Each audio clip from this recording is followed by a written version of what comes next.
Meron ngayon, nakita na namin, sayang wala yung Lion King. Siguro kakain and then check pa ng iba pang rides. Tapos, syempre hintayin natin yung Magical Night at 8 p.m.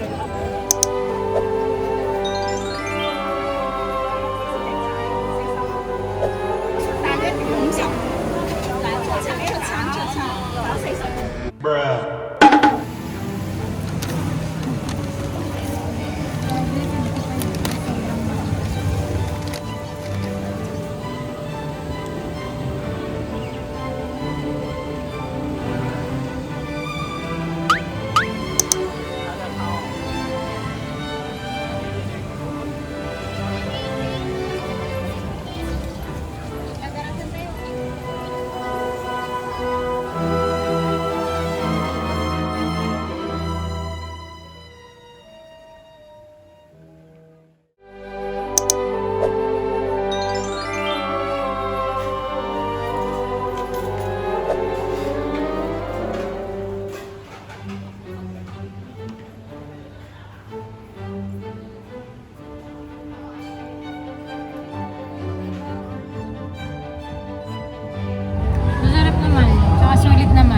Lang talaga, pero okay naman yung food. Maanghang, so kaya gusto ko.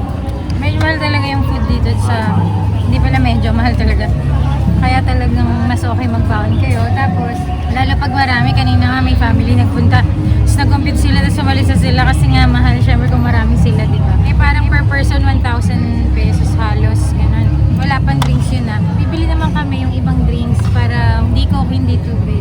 Pero para matry naman namin yung ibang mga drinks dito.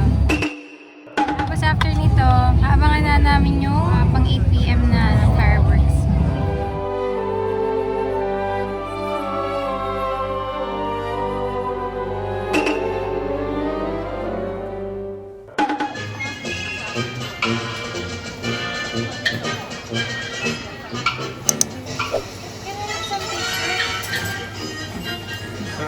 My favorite. Pa rin sa Disneyland. Sarap naman.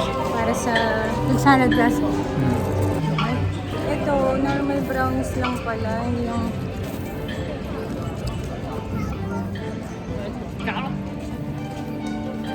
Walang meron ako. meron din dito ang high-speed roller coaster din kami next.